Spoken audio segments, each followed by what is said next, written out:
Capítulo 3. Pensar e gerar um mundo aberto.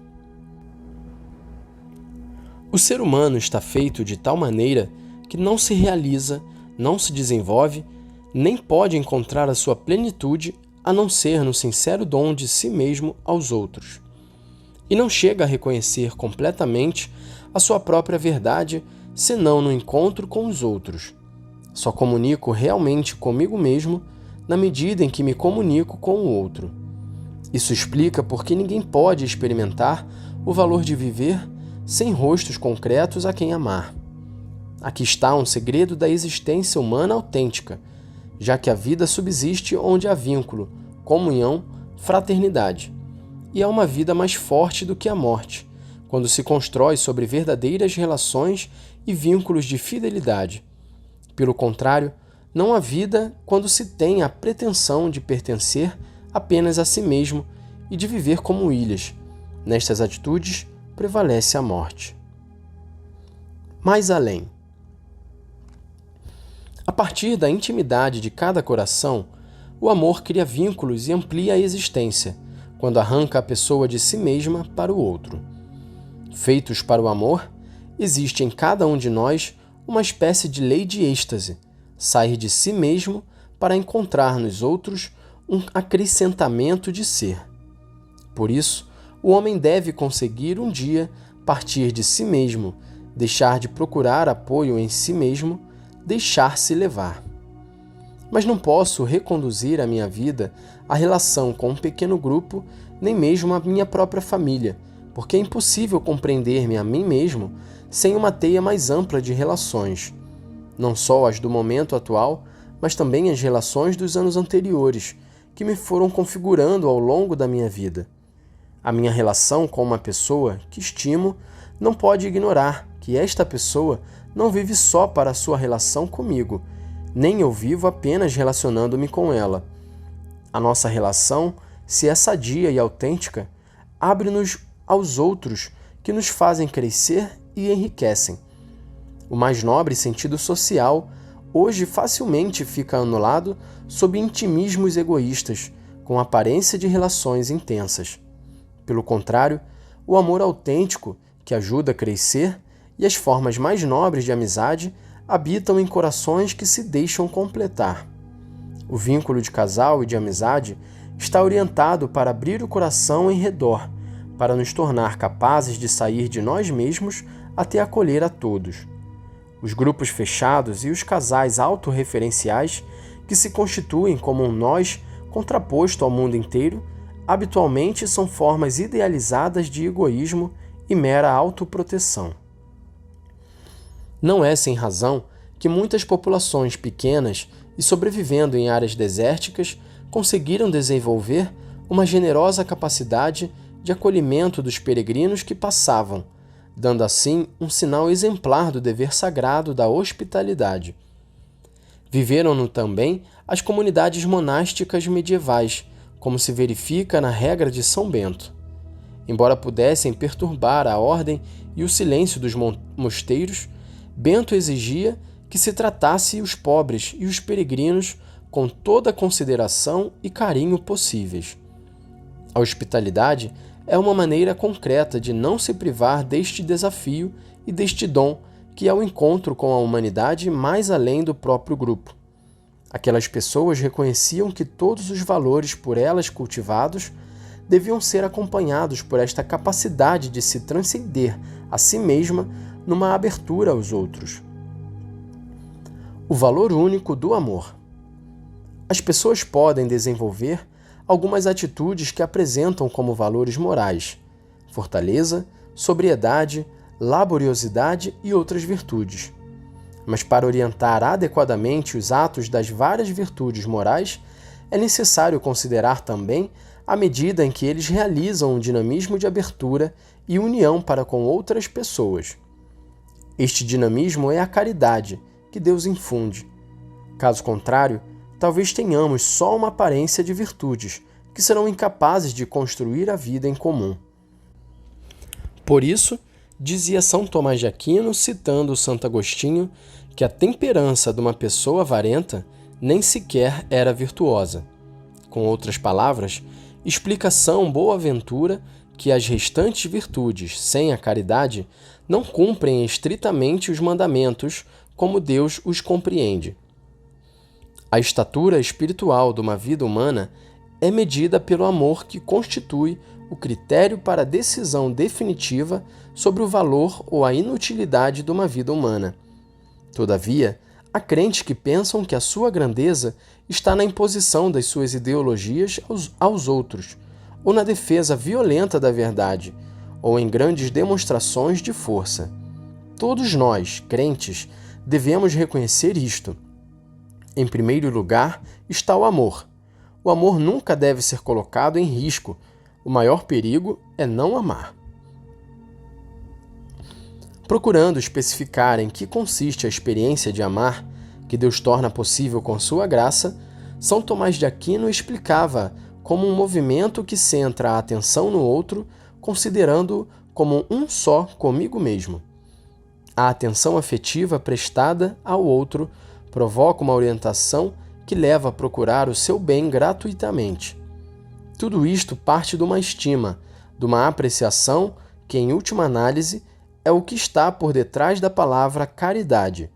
O ser amado é caro para mim, ou seja, é estimado como de grande valor. E do amor pelo qual uma pessoa me agrada, depende que lhe dê algo grátis. Sendo assim, o amor implica algo mais do que uma série de ações benéficas. As ações derivam de uma união que propende cada vez mais para o outro, considerando-o precioso, digno, aprazível e bom, independentemente das aparências físicas ou morais. O amor ao outro, por ser quem é, impele-nos a procurar o melhor para a sua vida. Só cultivando esta forma de nos relacionarmos é que tornaremos possível aquela amizade social que não exclui ninguém e a fraternidade aberta a todos. A progressiva abertura do amor. Enfim, o amor coloca-nos em tensão para a comunhão universal. Ninguém amadurece nem alcança sua plenitude isolando-se. Pela sua própria dinâmica, o amor exige uma progressiva abertura, maior capacidade de acolher aos outros numa aventura sem fim, que faz convergir todas as periferias rumo a um sentido pleno de mútua pertença. Disse-nos Jesus: vós sois todos irmãos. Esta necessidade de ir além dos próprios limites vale também para as diferentes regiões e países. De fato, o número sempre crescente de ligações e comunicações que envolvem o nosso planeta torna mais palpável a consciência da unidade e partilha de um destino comum entre as nações da Terra. Assim, nos dinamismos da história, independentemente da diversidade das etnias, das sociedades e das culturas, vemos semeada a vocação a formar uma comunidade feita de irmãos que se acolhem mutuamente e cuidam uns dos outros. Sociedades abertas que integram a todos. Existem periferias que estão próximas de nós, no centro de uma cidade ou na própria família. Também há um aspecto da abertura universal do amor que não é geográfico, mas existencial. A capacidade diária de alargar o meu círculo, chegar àqueles que espontaneamente não sinto como parte do meu mundo de interesses, embora se encontrem perto de mim. Por outro lado, cada irmã ou cada irmão que sofre, abandonado ou ignorado pela minha sociedade, é um forasteiro existencial, embora tenha nascido no mesmo país. Pode ser um cidadão com todos os documentos em ordem, mas fazem-no sentir como um estrangeiro na sua própria terra. O racismo é um vírus que muda facilmente e, em vez de desaparecer, dissimula-se, mas está sempre à espreita. Quero lembrar estes exilados ocultos, que são tratados como corpos estranhos à sociedade. Muitas pessoas com deficiência sentem que vivem sem pertença nem participação. Ainda há tanto que as impede de beneficiar da plena cidadania. O objetivo é apenas cuidar delas, mas acompanhá-las e ungi-las de dignidade para uma participação ativa na comunidade civil e eclesial. Trata-se de um caminho exigente, e também cansativo, que contribuirá cada vez mais para a formação de consciências capazes de reconhecer cada um como pessoa única e irrepetível. Penso igualmente nos idosos, que, inclusive por causa da sua deficiência, são por vezes sentidos como um peso. Mas todos podem dar uma contribuição singular para o bem comum através de sua biografia original. Permiti que insista. Tende a coragem de dar voz àqueles que são discriminados por causa de sua condição de deficiência, porque, infelizmente, em certas nações, ainda hoje é difícil reconhecê-los como pessoas de igual dignidade. Noções inadequadas do amor universal. O amor que se estende para além das fronteiras está na base daquilo que chamamos amizade social, em cada cidade ou em cada país. Se for genuína, esta amizade social, dentro de uma sociedade, é condição para possibilitar uma verdadeira abertura universal. Não se trata daquele falso universalismo de quem precisa de viajar constantemente porque não se porta nem ama o próprio povo. Quem olha para sua gente com desprezo estabelece na própria sociedade categorias de primeira ou segunda classe, de pessoas com mais ou menos dignidade e direitos. Deste modo, nega que haja espaço para todos. Também não estou a propor um universalismo autoritário e abstrato, ditado ou planificado por alguns e apresentado como um presumível ideal para homogeneizar, dominar e saquear. Há um modelo de globalização que visa conscientemente uma uniformidade unidimensional e procura eliminar todas as diferenças e as tradições, numa busca superficial de unidade. Se uma globalização pretende fazer a todos iguais, como se fosse uma esfera, tal globalização destrói a riqueza e a singularidade de cada pessoa e de cada povo. Este falso sonho universalista acaba por privar o mundo da variedade das suas cores, da sua beleza e, em última análise, da sua humanidade. Com efeito, o futuro não é monocromático, mas se tivermos coragem para isso, podemos contemplá-lo na variedade e na diversidade das contribuições que cada um pode dar. Como precisa a nossa família humana de aprender a viver conjuntamente em harmonia e paz, sem necessidade de sermos todos iguais. Superar um mundo de sócios. Retomemos agora a parábola do bom samaritano, que ainda tem muito a propor-nos. Havia um homem ferido no caminho. As personagens que passavam ao lado dele não se concentravam na chamada íntima a fazer-se próximos, mas na sua função, na posição social que ocupavam, numa profissão prestigiosa na sociedade. Sentiam-se importantes para a sociedade de então, e o que mais as preocupava era o papel que deviam desempenhar. O homem ferido e abandonado no caminho era um incômodo para este projeto, uma interrupção, e tratava-se de alguém que, por sua vez, não ocupava função alguma. Era um ninguém, não pertencia a nenhum grupo considerado notável, não tinha papel algum na construção da história. Entretanto, o generoso samaritano opunha-se a estas classificações fechadas, embora ele mesmo estivesse fora de qualquer uma destas categorias, sendo simplesmente um estranho, sem um lugar próprio na sociedade.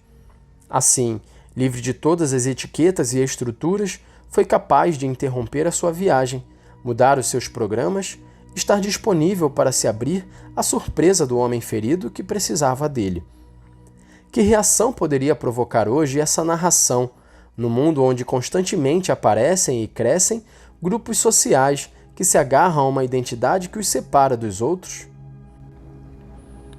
Como pode aquela impressionar pessoas que tendem a organizar-se de maneira a impedir qualquer presença estranha que possa turbar tal identidade e esta organização autodefensiva e autorreferencial? Neste esquema, fica excluída a possibilidade de fazer-se próximo, sendo possível apenas ser próximo de quem me permite consolidar os benefícios pessoais. Assim, o termo próximo perde todo o significado, fazendo sentido apenas a palavra sócio, aquele que é associado para determinados interesses. Liberdade, igualdade e fraternidade. A fraternidade não é resultado apenas de situações onde se respeitam as liberdades individuais, nem mesmo da prática de uma certa equidade. Embora sejam condições que a tornam possível, não bastam para que surja como resultado necessário a fraternidade. Esta tem algo de positivo a oferecer à liberdade e à igualdade. Que sucede quando não há fraternidade conscientemente cultivada, quando não há uma vontade política de fraternidade traduzida numa educação para a fraternidade, o diálogo, a descoberta da reciprocidade e enriquecimento mútuo como valores? Sucede que a liberdade se atenua, predominando assim uma condição de solidão, de pura autonomia para pertencer a alguém ou alguma coisa, ou apenas para possuir e desfrutar. Isso não esgota de maneira alguma a riqueza da liberdade, que se orienta sobretudo para o amor. Tampouco se alcança a igualdade, definindo abstratamente que todos os seres humanos são iguais, mas resulta do cultivo consciente e pedagógico da fraternidade. Aqueles que são capazes apenas de ser sócios criam mundos fechados. Em semelhante esquema, que sentido pode ter a pessoa que não pertence ao círculo dos sócios e chega sonhando com uma vida melhor para si e sua família? O individualismo não nos torna mais livres, mais iguais, mais irmãos. A mera soma dos interesses individuais não é capaz de gerar um mundo melhor para toda a humanidade, nem pode sequer preservar-nos de tantos males que se tornam cada vez mais globais. Mas o individualismo radical é o vírus mais difícil de vencer. Ilude. Faz-nos crer que tudo se reduz a deixar a rédea solta às próprias ambições, como se acumulando ambições e seguranças individuais pudéssemos construir o bem comum. Amor universal que promove as pessoas. Para se caminhar rumo à amizade social e à fraternidade universal, há que fazer um reconhecimento basilar e essencial. Dar-se conta de quanto vale um ser humano, de quanto vale uma pessoa, sempre e em qualquer circunstância. Se cada um vale assim tanto, temos de dizer clara e firmemente que o simples fato de ter nascido num lugar com menores recursos ou menor desenvolvimento não justifica que algumas pessoas vivam menos dignamente. Trata-se de um princípio elementar da vida social, que é habitualmente e de várias maneiras ignorado por quantos sentem que não convém à sua visão do mundo ou não serve os seus objetivos. Todo ser humano tem direito de viver com dignidade e desenvolver-se integralmente, e nenhum país lhe pode negar este direito fundamental. Todos o possuem, mesmo quem é pouco eficiente, porque nasceu ou cresceu com limitações. De fato, isto não diminui a sua dignidade imensa de pessoa humana, que se baseia não nas circunstâncias, mas no valor do seu ser. Quando não se salvaguarda este princípio elementar, não há futuro para a fraternidade, nem para a sobrevivência da humanidade. Há sociedades que acolhem apenas parcialmente este princípio, aceitam que haja possibilidades para todos, mas, suposto isso, defendem que tudo depende de cada um. Segundo esta perspectiva parcial, não teria sentido investir para que os lentos, fracos ou menos dotados possam também se ingrar na vida. Investir a favor das pessoas frágeis pode não ser rentável, pode implicar menor eficiência, requer um Estado presente e ativo e instituições da sociedade civil que ultrapassem a liberdade dos mecanismos eficientistas de certos sistemas econômicos, políticos ou ideológicos, porque estão verdadeiramente orientados em primeiro lugar para as pessoas e o bem comum. Alguns nascem em famílias com boas condições econômicas, recebem boa educação, crescem bem alimentados ou possuem por natureza notáveis capacidades. Seguramente não precisarão de um Estado ativo e apenas pedirão liberdade. Mas, obviamente, não se aplica a mesma regra a uma pessoa com deficiência, alguém que nasceu num lar extremamente pobre, a alguém que cresceu com uma educação de baixa qualidade e com reduzidas possibilidades para cuidar adequadamente das suas enfermidades. Se a sociedade se reger primariamente pelos critérios da liberdade de mercado e da eficiência, não há lugar para tais pessoas, e a fraternidade não passará de uma palavra romântica. A verdade é que a simples proclamação da liberdade econômica, enquanto as condições reais impedem que muitos possam efetivamente ter acesso a ela, torna-se um discurso contraditório. Palavras como liberdade, democracia ou fraternidade esvaziam-se de sentido. Na realidade, enquanto nosso sistema econômico-social ainda produzir uma só vítima que seja, e enquanto houver uma pessoa descartada, não poderá haver a festa da fraternidade universal. Uma sociedade humana e fraterna é capaz de preocupar-se por garantir, de modo eficiente e estável, que todos sejam acompanhados no percurso da sua vida, não apenas para assegurar as suas necessidades básicas, mas para que possam dar o melhor de si mesmos, ainda que o seu rendimento não seja o melhor, mesmo que sejam lentos, embora a sua eficiência não seja relevante. A pessoa humana, com os seus direitos inalienáveis, está naturalmente aberta a criar vínculos.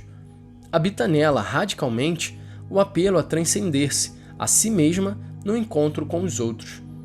É preciso, porém, ter cuidado para não cair em alguns equívocos que podem surgir de um errado conceito de direitos humanos e de um abuso paradoxal dos mesmos. De fato, há hoje a tendência para uma reivindicação crescente de direitos individuais. Sinto-me tentado a dizer individualistas, que esconde uma concepção de pessoa humana separada de todo o contexto social e antropológico, quase como uma mônada, cada vez mais insensível. Na realidade, se o direito de cada um não está harmoniosamente ordenado para o bem maior, acaba por conceber-se sem limitações, por conseguinte, torna-se fonte de conflito e violência. Promover o bem moral. Não podemos deixar de afirmar que o desejo e a busca do bem dos outros e da humanidade inteira implicam também procurar um desenvolvimento das pessoas e das sociedades nos distintos valores morais que concorrem para um amadurecimento integral. No Novo Testamento, menciona-se um fruto do Espírito Santo, expresso em grego pela palavra agatocine. Indica o apego ao bem, a busca do bem. Mais ainda, é buscar aquilo que vale mais, o melhor para os outros, o seu amadurecimento, o seu crescimento, numa vida saudável, o cultivo dos valores e não só o bem-estar material. No latim, há um termo semelhante, benevolentia, isto é, a atitude de querer o bem do outro. É um forte desejo do bem, uma inclinação para tudo que seja bom e exímio, que impele a encher a vida dos outros com coisas belas, sublimes, edificantes. Nesta linha, com tristeza, volto a destacar que vivemos já muito tempo na degradação moral, baldando-nos a ética, a bondade, a fé, a honestidade. Chegou o momento de reconhecer que esta alegre superficialidade de pouco nos serviu. Uma tal destruição de todo o fundamento da vida social acaba por colocar-nos uns contra os outros na defesa dos próprios interesses. Voltemos a promover o bem para nós mesmos e para toda a humanidade, e assim caminharemos juntos para um crescimento genuíno e integral. Cada sociedade precisa de garantir a transmissão dos valores. Caso contrário, transmitem-se o egoísmo, a violência, a corrupção nas suas diversas formas, a indiferença e, em última análise, uma vida fechada a toda a transcendência e entrincheirada nos interesses individuais. O valor da solidariedade. Quero destacar a solidariedade que, como virtude moral e comportamento social, fruto da conversão pessoal, exige empenho por parte de uma multiplicidade de sujeitos que detêm responsabilidades de caráter educativo e formativo. Penso, em primeiro lugar, nas famílias, chamadas a uma missão educativa primária e imprescindível. Constituem o primeiro lugar onde se vivem e transmitem os valores do amor e da fraternidade, da convivência e da partilha, da atenção e do cuidado pelo outro. São também o espaço privilegiado para a transmissão da fé, a começar por aqueles primeiros gestos simples de devoção que as mães ensinam aos filhos. Quanto aos educadores e formadores que têm a difícil tarefa de educar as crianças e os jovens, na escola ou nos vários centros de agregação infantil e juvenil, devem estar cientes de que a sua responsabilidade envolve as dimensões moral, espiritual e social da pessoa. Os valores da liberdade, respeito mútuo e solidariedade podem ser transmitidos desde a mais tenra idade. Também os agentes culturais e dos meios de comunicação social têm responsabilidades no campo da educação e da formação, especialmente na sociedade atual, onde se vai difundindo cada vez mais o acesso a instrumentos de informação e comunicação. Nestes momentos, em que tudo parece diluir-se e perder consistência, faz-nos bem invocar a solidez, que deriva do fato de nos sabermos responsáveis pela fragilidade dos outros na procura de um destino comum. A solidariedade manifesta-se concretamente no serviço, que pode assumir formas muito variadas de cuidar dos outros. O serviço é, em grande parte, cuidar da fragilidade. Servir significa cuidar dos frágeis, das nossas famílias, da nossa sociedade, do nosso povo. Nesta tarefa, cada um é capaz de pôr de lado as suas exigências, expectativas, desejos de onipotência à vista concreta dos mais frágeis. O serviço fixa sempre o rosto do irmão, toca a sua carne, sente a sua proximidade, em alguns casos até padece com ela e procura a promoção do irmão. Por isso, o serviço nunca é ideológico, dado que não servimos ideias, mas pessoas.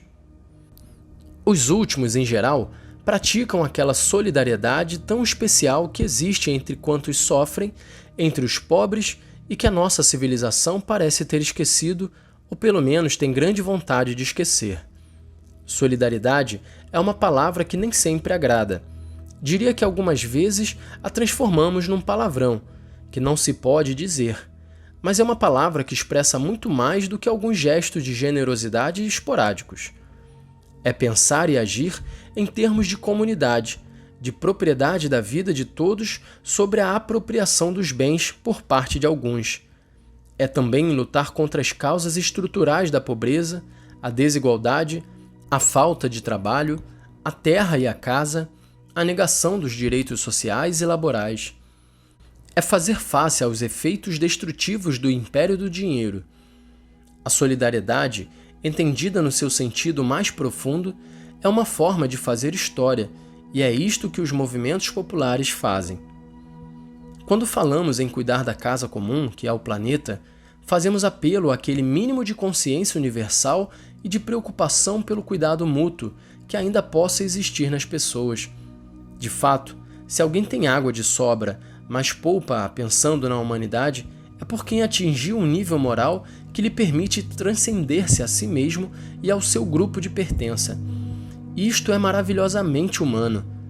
Requer-se este mesmo comportamento para reconhecer os direitos de todo ser humano, incluindo os nascidos fora da nossa própria fronteira. Repropor a função social da propriedade. O mundo existe para todos, porque todos nós, seres humanos, nascemos nesta terra com a mesma dignidade. As diferenças de cor, religião, capacidade, local de nascimento, lugar de residência e muitas outras coisas não podem antepor-se nem ser usadas para justificar privilégios de alguns em detrimento dos direitos de todos. Por conseguinte, como comunidade, temos o dever de garantir que cada pessoa viva com dignidade e disponha de adequadas oportunidades para o seu desenvolvimento integral. Nos primeiros séculos da fé cristã, vários sábios desenvolveram um sentido universal na sua reflexão sobre o destino comum dos bens criados. Isto levou a pensar que se alguém não tem o necessário para viver com dignidade, é porque outrem se está a apropriar do que lhe é devido. São João Crisóstomo resume isso, dizendo que não fazer os pobres participar dos próprios bens é roubar e tirar-lhes a vida. Não são nossos, mas deles, os bens que aferrolhamos. E São Gregório Magno dilo assim: quando damos aos indigentes o que lhes é necessário, não oferecemos o que é nosso, limitamo-nos a restituir o que lhes pertence. Faço minhas e volto a propor a todos algumas palavras de São João Paulo II, cuja veemência talvez tenha passado despercebida. Deus deu a terra a todo o gênero humano, para que ela sustente todos os seus membros, sem excluir nem privilegiar ninguém. Nesta linha, lembro que a tradição cristã nunca reconheceu como absoluto ou intocável o direito à propriedade privada e salientou a função social de qualquer forma de propriedade privada. O princípio do uso comum dos bens criados para todos é o primeiro princípio de toda a ordem ético-social. É um direito natural, primordial e prioritário. Todos os outros direitos sobre os bens necessários para a realização integral das pessoas, quaisquer que sejam eles, incluindo o da propriedade privada, não devem, como afirmava São Paulo VI, impedir, mas, pelo contrário, facilitar a sua realização. O direito à propriedade privada só pode ser considerado como um direito natural secundário e derivado do princípio do destino universal dos bens criados, e isto tem consequências muito concretas que se devem refletir no funcionamento da sociedade. Mas acontece, muitas vezes, que os direitos secundários se sobrepõem aos prioritários e primordiais, deixando-os sem relevância na prática. Direitos sem fronteiras. Por conseguinte, ninguém pode ser excluído. Não importa onde tenha nascido, e menos ainda contam os privilégios que outros possam ter porque nasceram em lugares com maiores possibilidades. Os confins e as fronteiras dos estados não podem impedir que isto se cumpra. Assim, como é inaceitável que uma pessoa tenha menos direitos pelo simples fato de ser mulher, de igual modo é inaceitável que o local de nascimento ou de residência determine, por si, menores oportunidades de vida digna e de desenvolvimento. O desenvolvimento não deve orientar-se para a acumulação, sempre maior, de poucos, mas há de assegurar os direitos humanos pessoais e sociais, econômicos e políticos, incluindo os direitos das nações e dos povos. O direito de alguns à liberdade de empresa ou de mercado não pode estar acima dos direitos dos povos e da dignidade dos pobres, nem acima do respeito pelo ambiente, pois quem possui uma parte é apenas para administrar em benefício de todos. É verdade que a atividade dos empresários é uma nobre vocação, orientada para produzir riqueza e melhorar o mundo para todos. Deus incita-nos, esperando que desenvolvamos as capacidades que Ele nos deu, bem como as potencialidades de que encheu o universo. Nos seus desígnios, cada homem é chamado a promover o seu próprio desenvolvimento, e isto inclui a implementação das capacidades econômicas e tecnológicas para fazer crescer os bens e aumentar a riqueza. Mas estas capacidades dos empresários, que são um dom de Deus, deveriam, em todo caso, orientar-se claramente para o desenvolvimento das outras pessoas e a superação da miséria, especialmente através da criação de oportunidades de trabalho diversificadas. A par do direito de propriedade privada, sempre existe o princípio mais importante e antecedente da subordinação de toda a propriedade privada ao destino universal dos bens da terra e, consequentemente, o direito de todos ao seu uso. Direitos dos povos. Hoje requer-se que a convicção do destino comum dos bens da terra se aplique também aos países, aos seus territórios e aos seus recursos. Se olharmos não só a partir da legitimidade da propriedade privada e dos direitos dos cidadãos de uma determinada nação, mas também a partir do primeiro princípio do destino comum dos bens. Então podemos dizer que cada país é também do estrangeiro, já que os bens de um território não devem ser negados a uma pessoa necessitada que provenha de outro lugar. Pois, como ensinaram os bispos dos Estados Unidos, há direitos fundamentais que precedem qualquer sociedade, porque derivam da dignidade concedida a cada pessoa enquanto criada por Deus. Isto supõe também outra maneira de compreender as relações e o intercâmbio entre países. Se toda pessoa possui uma dignidade inalienável, se todo ser humano é meu irmão ou minha irmã, e se na realidade o mundo pertence a todos, não importa se alguém nasceu aqui ou vive fora dos confins do seu próprio país. Também a minha nação é corresponsável pelo seu desenvolvimento, embora possa cumprir tal responsabilidade de várias maneiras, acolhendo-o generosamente quando o requeira uma necessidade imperiosa, promovendo-o na sua própria terra, não desfrutando nem esvaziando de recursos naturais a países inteiros e não favorecendo sistemas corruptos que impedem o desenvolvimento digno dos povos. Isto que é válido para as nações aplica-se às diferentes regiões de cada país, entre as quais se verificam muitas vezes graves desigualdades.